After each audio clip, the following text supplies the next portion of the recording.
জানি না আপনারা আমার কথার সাথে একমত হবেন কিনা, একমত হওয়ারই কথা। গত 15 বৎসর এদেশের কোনো গ্রামে গঞ্জের কোনো মসজিদের ইমামের মেহরাব নিরাপদ ছিল না। গত 15টা বৎসর কোনো মসজিদের খতিবের মিম্বর নিরাপদ ছিল না। গত 15 বৎসর কোনো ওয়াজ মাহফিল, ইসলামী সম্মেলন, কোনো ইসলাহি মজলিসের মঞ্চ নিরাপদ ছিল না। বাংলাদেশের আলেম উলামায়ে কেরাম কোরআন হাদিসের আলো, কোরআন হাদিসের বাণী নির্দ্বিধায় বয়ান করতে পারে নাই।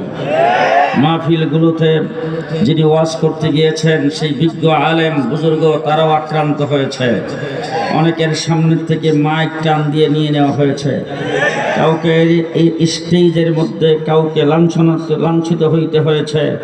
স্টেজের মধ্যে কাউকে সেখান থেকে হাত দিয়ে ধরে তারপরে অ্যারেস্ট করে নিয়ে গেছে। এরকম অনেক কিছু ঘটেছেন। যারা কথাই বলতেন যে খেলা হবে, গত 15 বৎসরের ভিতরে 2 বৎসর জেলে ছিলাম, 1.5 মাস রিমান্ডে ছিলাম। জেলে যাওয়ার আগেও আমরা খেলার মাঠে ছিলাম। জেল থেকে বের হওয়ার পরেও গলার আওয়াজ একটুকু কমে নাই। জেলের আগে যেরকম কথা বলেছি, জেল থেকে আসার পরে এরকম কথা বলেছি। 15 বৎসর তোমরা বলছো খেলা হবে, 15 বৎসর আমরা খেলার মাঠে ছিলাম। আজকে তোমরা যে আমাদের সাথে খেলতে আসতা, তোমাদের পুলিশ লীগের অস্ত্রের বিনিময়ে আসতা, তোমরা প্রশাসনের অস্ত্রের মাধ্যমে বাহাদুরি করতা। আজকে পুলিশ তোমাদের সাথে নাই। আসো দেখি বাবার বেটা হইলে মাঠে আমরা খেলার জন্য প্রস্তুত। তোমরা খেলবা, আমরাও দেখব।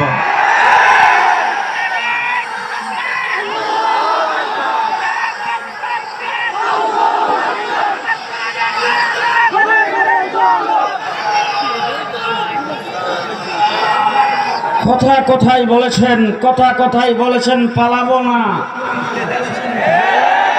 আজকে কোথায়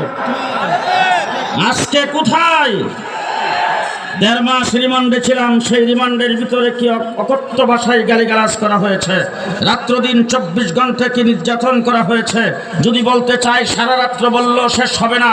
24টা ঘন্টা শুইতে দেই নাই, খাইতে দেই নাই।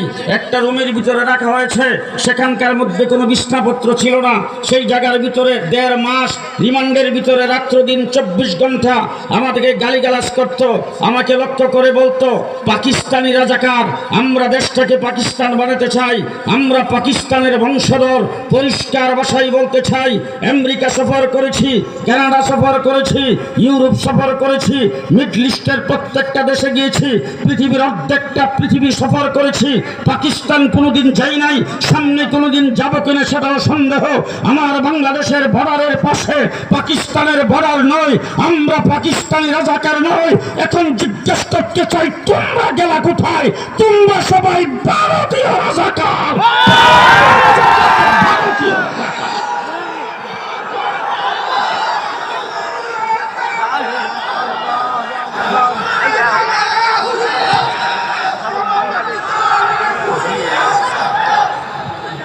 পরিষ্কার ভাষায় বলছি, ভারতীয় রাজাকারদের জন্য আমাদের দেশ নিরাপদ নয়।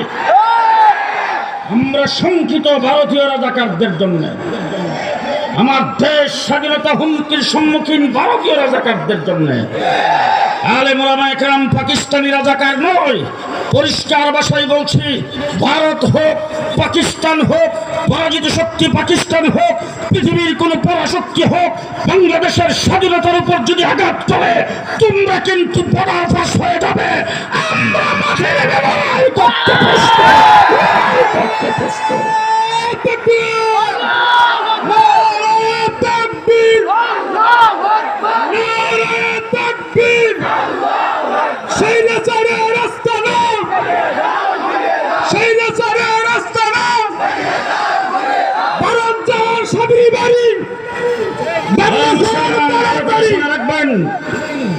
ভালো করে শুনে রাখবেন, আজকে পদে পদে প্রমাণিত হয়েছে তোমরা যারা দেশের ভালোবাসার স্লোগান দাও, স্বাধীনতার পক্ষ শক্তির স্লোগান দাও, তোমরা স্লোগান দিয়েছ, দেশকে ভালোবাসা দেখাচ্ছ, দেশের সম্পদকে লুণ্ঠন করার জন্য, দেশের সম্পদ লুণ্ঠন করে বেগম পাড়ায় বাড়ি করার জন্য, দেশের সম্পদ লুণ্ঠন করে সম্পদের পাহাড় করার জন্য। তোমরা দেশকে ভালোবাসার স্লোগান দিয়েছ মন্ত্রিত্ব পাওয়ার জন্য, এমপি হওয়ার জন্য। তোমরা দেশের ভালোবাসার স্লোগান দিয়েছ পদ পদবি পাওয়ার জন্য। একমাত্র এই দেশের আলেম উলামায়ে কেরাম, কওমিয়াত দেওবন্দি উলামায়ে কেরাম দেশের ভালোবাসার স্লোগান দেয়। আমরা দেশকে ভালোবাসি পদ পাওয়ার জন্য নয়, আমরা দেশকে ভালোবাসি দেশের সম্পদ আহরণ করার জন্য নয়, আমরা দেশকে ভালোবাসি দেশের সম্পদ লুণ্ঠন করার জন্য নয়। আজকে প্রমাণিত হয়েছে গোটা বাংলাদেশের কোন একজন আলেম 5 টাকা বর্ডার পাস করেছে ইতিহাস নাই। কোন একজন আলেম বেগম পাড়ায় বাড়ি করেছেন? কোন একজন আলেমের বালিশের থলির ভিতরে কোনো টাকা পাওয়া গেছে? কোন একজন আলেম উন্নয়নের নামে রডের বদৌলতে বাস দিছে? জি, তোমরা উন্নয়নের নামে রডের বদৌলতে বাস দিয়েছ। তোমরা বড় বড় প্রকল্প হাতে নিয়েছ, এক একটা প্রকল্পের ভিতর থেকে বের হয়ে আসছে কি মেগা চুরি করেছ আর কি মেগা লুটপাট করেছ। তোমরা দেশকে ভালোবাসিত লুটপাট করার জন্য, আত্মসাৎ করার জন্য, দেশের সম্পদকে লুণ্ঠন করার জন্য। আর আমরা দেশকে ভালোবাসি হুব্বুল ওয়াতানি মিনাল ঈমান হিসাবে। দেশের ভালোবাসা ইমানের অঙ্গ, এই জন্য আমরা দেশকে ভালোবাসি। আপনারা কি বলেন? আপনারা কি বলেন?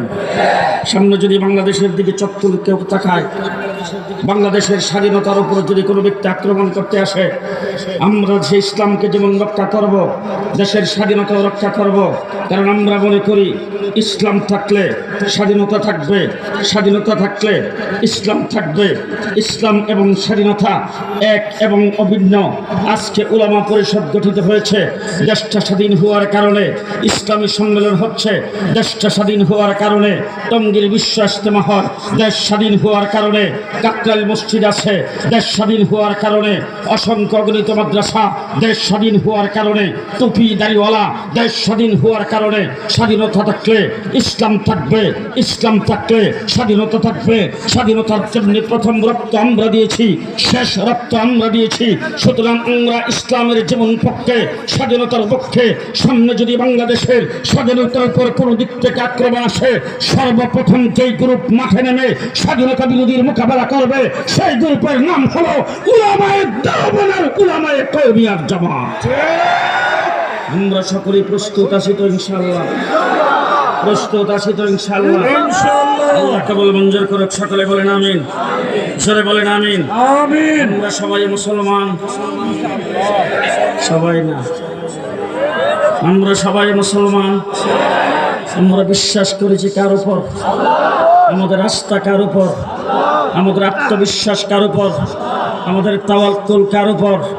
আমাদের তাওয়াক্কুল কার উপর? আমরা মনে করি আমার ব্যক্তি জীবন